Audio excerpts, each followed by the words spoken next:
여러분 안녕하십니까? 4월 8일 JCN 모닝뉴스입니다. 국민의힘이 울산시장 압축 후보자들을 가려내기 위한 면접을 오늘부터 시작합니다. 면접과 여론조사를 앞두고 있는 시장 후보군들은 어제도 잇따라 공약을 발표하거나 송철호 시장을 겨냥한 저격에 나서는 등 존재감 알리기에 주력했습니다. 김영환 기자가 보도합니다. 국민의힘 울산시장 후보자 공모에 7명이 접수했습니다. 면접을 하루 앞두고 국민의힘 내 시장 후보군들이 존재감 알리기에 나섰습니다. 특히 송철호 현 울산시장을 겨냥한 저격 발언이 이어졌습니다. 서범수 국회의원은 송 시장이 최근 잦은 브리핑을 통해 정책을 발표하는 것은 사전 선거운동이라며 중단할 것을 촉구했습니다. 비전 발표로 위장한 사전 선거운동으로 추정되는 일체의 행위를 중단하십시오. 아니면 떳떳하게 시장직을 사퇴하시고 선거운동을 하십시오. 이채익 국회의원은 송 시장의 대표 사업인 부유식 해상풍력과 관련해 산업부가 사업 경제성을 부풀리는 등 졸속으로 추진했다며 비난을 이어갔습니다. 부유식 해상풍력 프로젝트는 무리하게 추진하기 위해 경제성이 있는 것처럼 부풀린 직권남용의 혐의가 있다는 것입니다. 공약 발표도 이어졌습니다. 박맹우 예비 후보는 청년을 위한 일자리 공약과 여성을 위한 출산과 양육 지원을 강화하는 공약을 발표했습니다. 청년과 신혼부부들이 집 걱정 없이 살 수 있도록 행복타운 공급과 주거비 지원을 확대해 나가겠습니다. 정가변 예비 후보는 코로나19 극복을 위해 모든 소상공인과 자영업자에게 100만 원을 지급하고 영세 임차인과 착한 임대인에게 최대 50만 원을 지원하겠다고 밝혔습니다. 소상공인이나 자영업자에게는 그 100만 원을 지원금을 응원금을 지불하는 걸로 하고요. 국민의힘 공천은 13일에 압축 경선 후보가 확정되고 20일과 21일에 선거가 진행되며 22일에 최종 후보가 발표될 예정입니다. JCN 뉴스 김영환입니다. 김주홍 전 울산대학교 정책대학원장이 어제 울산시 교육청 프레스센터에서 기자회견을 열고 울산시 교육감 선거에 출마하겠다고 밝혔습니다. 김 전 원장은 기자회견을 통해 울산교육은 새로운 리더십으로 절체절명의 위기를 벗어나야 한다며 AI와 메타버스 교육이 가능한 인프라를 구축하겠다고 밝혔습니다. 김 전 원장은 오는 12일쯤 예비 후보를 등록한 뒤 인성 함양과 학력 신장, 투명한 교육행정 실현 등 울산교육 발전을 위한 공약 발표를 이어갈 계획이라고 설명했습니다. 제가 울산광역시 교육감이 되면 이념으로 분열된 교육계를 통합하고 미래의 주인공인 청소년들에게 좋은 교육을 제공하기 위해 교육 3년이 협력하도록 하겠습니다. 국민의힘 서경환 전 중구의장이 중구청장 선거 출마를 선언했습니다. 서 예비 후보는 위기에 처한 중구, 침체에 늪에 빠진 상권을 되살리기 위해 출마를 결심했다며 혁신도시 상권을 되살려서 시너지 효과가 원도심을 넘어 중구 전역으로 퍼지도록 하겠다고 말했습니다. 김영근 전 울산시 사회 일자리 에너지 정책 특보가 더불어민주당 소속으로 남구청장 선거 출마를 선언했습니다. 김 예비 후보는 부유식 해상풍력으로 발생하는 주민 배당금으로 남구의 모든 가정의 전기를 무상으로 지원하고 남는 금액으로 기본소득을 실시하겠다고 공약했습니다. 울주군수 선거에 출마한 국민의힘 예비 후보들의 기자회견이 잇따랐습니다. 윤정록 예비 후보는 울주군의 인구를 30만 명까지 늘리겠다며 광역철도 역세권과 산업단지 배후 신도시를 건설해서 부산과 양산의 인구를 유입하겠다고 공약했습니다. 이순걸 예비 후보는 신불산 케이블카와 모노레일을 조기에 완공하고 복합 웰컴센터 등과 관광 인프라를 연계해서 체류형 관광지로 개발하겠다고 밝혔습니다.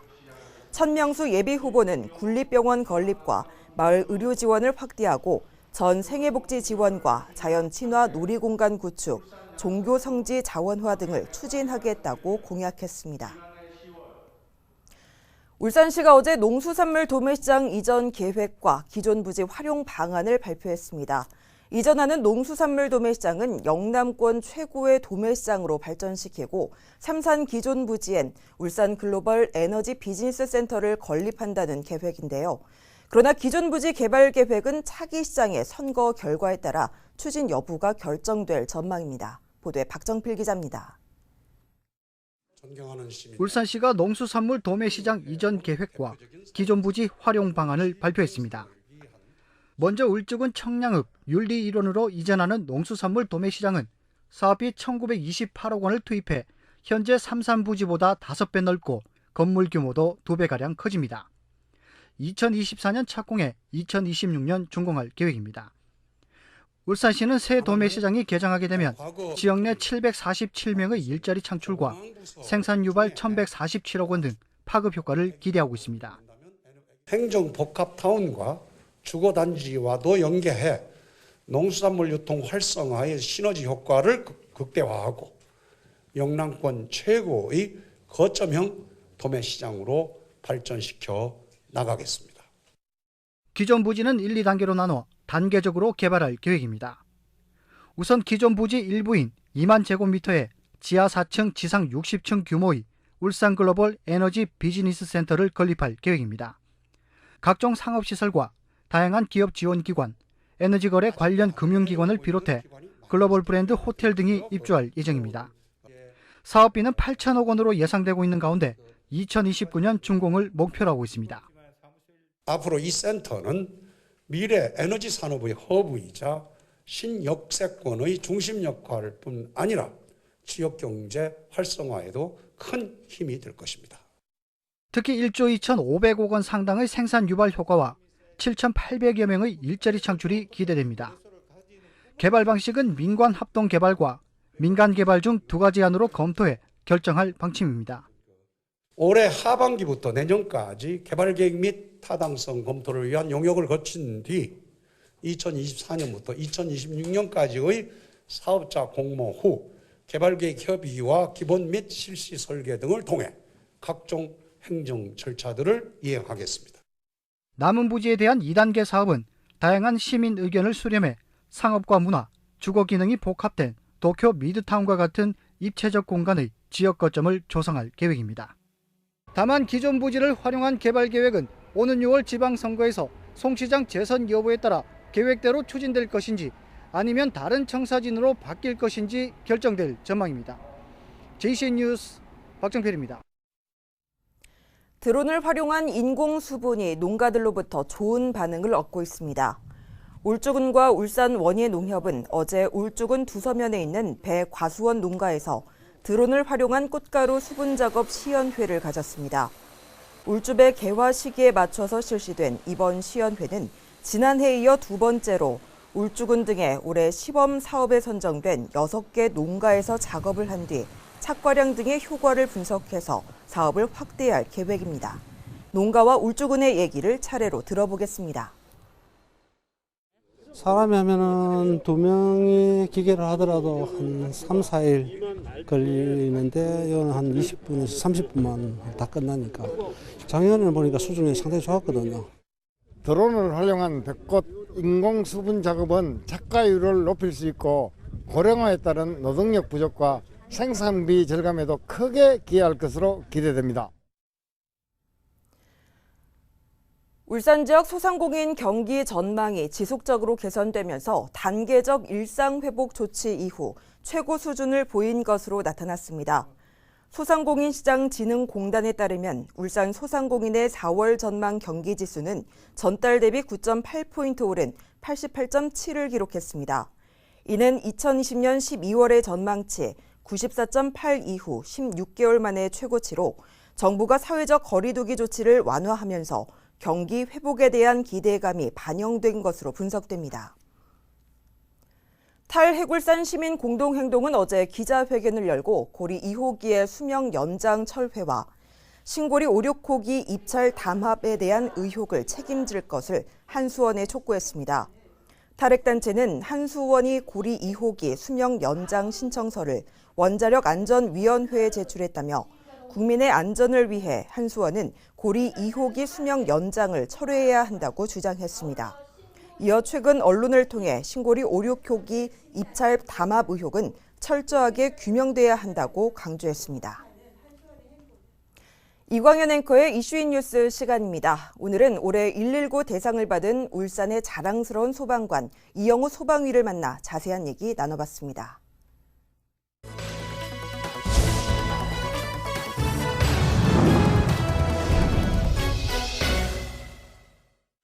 네, 신문에 이런 사진이 하나 있었죠. 화재 현장에서 불을 다 끄고 난 소방대원이 화단 비슷한 곳에 불편하게 쭈그리고 걸터 앉아서 컵라면으로 식사하는 사진을 보셨죠. 저는 이 사진 보고 울음이 나올 뻔했습니다. 참 슬픈 사진이었어요. 지난번에 이제 강원도 산불 현장에서도 밤낮 없이 고생하시는 우리 소방관들의 모습도 여러분 보셨죠. 이런 소방관들의 노고를 챙겨주는 상이 하나 있는데 우리나라 재난방송을 주관하는 KBS 119 대상이라고 하는 상입니다. 올해 119 대상을 받으신 울산의 자랑스러운 소방관 이영우 소방위 잠시 만나보겠습니다. 어서 오십시오. 네, 안녕하십니까. 예, 당연한 상을 받으셨지만 축하드리고요. 네, 감사합니다. 네, 이번에 상을 받은 소방관들이 전국에서 21분이던데 그중에서 대상을 받으셨단 말이죠. 이거 족보에까지 올라갈 그런 일인데 얼마나 영광스러우세요? 예, 이 상은 소방관으로서 받기 힘든 상인데 제가 이 상을 받게 돼서 너무 감사드리고요. 이 상은 제가 잘해서 열심히 해서 받을 수 있는 상이 아니고 우리 울산의 소방 대원들과 특히 우리 울산 남부소방서 구조대 동료분들이 저와 함께 현장을 열심히 활동했기 때문에 제가 대표로 받는 상이라 생각하고 더 열심히 하는 구조대원이 되도록 노력하겠습니다. 네, 지금 소방위님 뒤에 그림이 나옵니다. 사만 아르노브 화재. 그때 당시 높은 고층 건물을 10번이나 오르락내리락 하셨다던데 그때 얘기를 조금만 들어볼까요? 그때 강풍이 많이 불었습니다. 예, 그랬어요. 그래서 연소확대가 급속도로 그렇게 진행된 상태였고 저희는 구조대원으로서 그 임명 대피를 먼저 해야겠다는 생각에 네. 그 33층으로 그냥 무작정 뛰어 올라갔고요. 올라가면서 그 입주민들을 다 대피시키면서 네. 그렇게 유도를 했고 그 33층에 미리 대피하신 25명이 계셨습니다. 네. 근데 그 위에까지 벌써 화재가 확산되었기 때문에 연기를 많이 마시고 있는 그런 상태여서 네, 거기에 네. 있으면 좀 위험했습니다. 그래서 예. 그 주위에 안전한 대피할 곳을 찾아보니까 그 헬리포터장이 있었습니다. 그래서 그 25명을 헬리포터장까지 안전하게 그 대피를 시키고 있습니다. 네, 10번 이상. 이제 우리 사람들은 불을 보면 겁이 난단 말이죠. 엄청나게 겁이 나는데 소방관들은 불나비처럼 불 속으로 뛰어든단 말이죠. 이렇게 큰 화재였지만 인명피해가 하나도 없는 화재로 기록이 되면서 불행 중에 우리가 박수를 많이 받았지 않습니까? 이야, 33층에 아찔했던 상황. 우리 소방관께서는 연포부대에서 일어났던 선박 화재, 그리고 이제 공단에서 일어났던 ESS 화재 사건, 그 현장에 다 계셨더군요. 네, 맞습니다. 네. 소방대원 되시지 얼마 되셨습니까? 18년 6개월 정도 됐습니다. 19년 정도 됐네요. 네. 베테랑입니다. 예, 감사합니다. 19년쯤 되면 말이죠. 예를 들면 제가 방송을 오래 했기 때문에 탁 출연자 보면 이분은 방송을 잘 하시겠다. 조금 어렵겠다. 판단이 바로 서는 것처럼 화재 현장을 딱 보면은 이건 어떻게 접근해서 어떻게 해야 되겠다. 답이 바로 나오죠. 그런데 이 구조 현장이나 화재 현장에서는 이렇게 답이 없습니다. 답이 없어요. 예, 답이 없기 때문에 상황이 어떤 다르기 때문에. 상황이 틀리기 때문에 조금 생각하는 시간이 조금 걸리는 걸로 제 생각에는 좀 걸렸던 것 같습니다. 그렇겠네요. 제가 네. 질문 잘못 드렸는데 화재 현장은 상황이 어떻게 될지 모르잖아요. 네, 그렇군요. 예. 그 19년 동안 가장 뿌듯했던 이 순간이 있다면 사만 아르노브 사건 희생자 0명 이거 아닐까요? 예, 그것도 그때 33층에 네. 그 요구조자가 3명 있었는데 그 당시에 33층에 요구조자가 3명 있다는 것을 저희는 몰랐습니다. 몰랐고 28층에 그 피난하신 그 분이 33층 자기보다 더 위급한 그 분을 이제 발견한 겁니다. 33층에서 소름 돋는 걸 발견하시고 저한테 제보를 해주시고 신고를 해주셨는데 그분 덕분에 33층에 저희가 일단 들어갔는데 그 상황이 좀 안 좋았습니다. 네. 그때는 화재가 좀 많이 진행된 상태였고 천장도 좀 무너져 있는 상태였고 저희 소방관들도 좀 진입하기 좀 위험했는데 네. 일단은 그게 사람이 있다니까 네. 저희는 그냥 무작정 그냥 들어간 그런 상황이었고 네. 보니까 베란다 쪽에 3명이 있어서 네. 저희 구조대원이 안전하게 3명을 구조한 그런 상황이었습니다. 그때 만약에 시민분이 예. 그때 제보가 없었더라면 예. 그 영명의 기적 뭐 이렇게 그런 기사도 없었지 않았나. 네. 그 시민분한테 정말 감사하다는 말 전하고 예, 싶습니다. 특별하게 기억하고 싶은 그런 순간이었고요. 예. 안타까웠던 순간은 수도 없이 많죠. 예, 안타까웠던 그거는 작년에 제가 폐기물 공장에 네. 그 구조 출동으로 이제 출동을 나갔는데 그 일하시는 근로자분께서 그 돌아가는 그 스크류가 있습니다. 예. 이게 물건 돌아가는 스크류가 있는데 그쪽에 네. 하반신이 끼어가지고 네. 저희가 작년에 가서 구조를 했는데 그 공간도 협소하고 그 스크류 그 철제 이런 것 때문에 저희 작업하는데 좀 시간이 많이 걸렸습니다. 예. 그래서 힘들게 구조를 하고 병원으로 이송시켰는데 그 뒤에 그 공장 앞으로 지나가다 보니까 문득 생각이 나가지고 그 공장 관계자분한테 그분 그때 좀 상태가 좀 어떠신가요? 물어보니까 예. 좀 다리 한쪽을 절단하셨더라고요. 절단하셨고 네. 좀 마음의 상심이 크시다 이렇게 말씀을 듣고 젊으신 분인데 좀 많이 안타까웠습니다. 그렇지만 목숨은 일단 건졌습니다. 그나마 다행이네요. 소방대원들은 앞에도 말씀드렸지만 참 부상도 많고 순직도 허다합니다. 그래서 시민들의 생명을 이분들이 지켜주지만 우리가 이분들 잘 지켜주질 못하는 것 같아요. 대원들의 안전이 중요한데 지원이 많이 부족하다고 들었습니다. 뭐 장갑도 대원들이 자기 돈으로 사기도 하고 방호복을 너무 오래 입어서 좀 애로도 많고 그런 얘기를 들었는데 그런 정도인가요? 저희 울산은 제가 소방관 생활하면서 그 정도는 아니고요. 저희 울산은 다른 뭐 시도나 그런 데는 그런 소리를 들었는데 저희 울산은 다행히 지원을 좀 잘해 주신 것 같습니다. 잘해 준 것 같고 제가 현장 활동을 하면서 부상도 당해보고 작년에 또 우리 울산에서 소방관 한 분이 또 순직도 하신 그런 그 사건도 있었는데요. 제가 화재 현장에서 한 10시간 이상 이렇게 작업을 하면 좀 쉴 공간이 부족합니다. 저희가 휴식할 공간도 부족하고 그래서 다른 전국에 보시면 전국에는 제가 알기로는 6대 정도 그 회복차라고 그 차 안에서 좀 쉴 수 있고 뭐 에어컨도 좀 나오고 좀 물도 좀 마실 수 있는 그런 회복차가 있습니다. 그 회복차가 우리 울산에도 있었으면 좀 지원이 좀 됐으면 알겠습니다. 가족은 누구 계십니까? 배우자 있고 아들 2명 있습니다. 아들 2명. 예. 혹시 아들들이 그 중에 하나가 소방대원이 되겠다고 하면 말리시겠습니까? 아닙니다. 저 같으면 말릴 것 같아요. 아닙니다. 저는 제 생각에는 안 위험한 일은 없다고 생각하거든요. 근데 이 소방관은 일단 보람을 느끼기 때문에 우리 애가 적극적으로 만약에 소방관이 되고 싶다면 저는 적극적으로 밀어줄 의향이 있습니다. 그렇습니까? 예. 오늘 나오셔서 감사하고요. 올해 119 대상을 받으신 울산의 자랑스러운 소방관 이형우 소방위 잠시 만나봤습니다. 감사합니다. 네, 고맙습니다. 국내 한 대북단체가 울산시의 보조금 환수 조치에 불복해서 제기한 집행정지 신청을 법원이 기각했습니다. 사단법인 결의 하나는 지난 2019년 2월 북한 대동강 어린이 빵 공장에 콩기름을 보낸다며 울산시로부터 남북교류 협력기금 1억 원을 지원받았지만 감사원 감사 결과 이미 완료된 사업에 보조금을 받은 것으로 드러나면서 울산시가 환수 조치를 내렸습니다. 하지만 해당 단체는 감사원 감사 결과와 울산시의 조치가 잘못됐다며 울산시를 상대로 소송을 제기한 데 이어 보조금 환수 조치에 대한 집행정지를 신청했지만 기각됐습니다.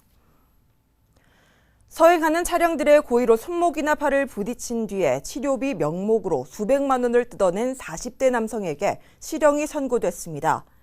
울산지법 한윤옥 부장판사는 보험사기방지특별법 위반 혐의로 기소된 40대 A씨에게 징역 9개월을 선고했습니다. A씨는 지난 2020년 8월 중구의 한 이면도로에서 피해자가 운전하는 차량에 고의로 팔을 부딪힌 뒤 치료비 명목으로 436만 원을 받아내는 등 모두 3차례에 걸쳐 일명 손목치기 수법으로 580여만 원을 받아챙긴 혐의를 받고 있습니다. JCN 모닝뉴스를 마칩니다. 함께해 주신 여러분 고맙습니다.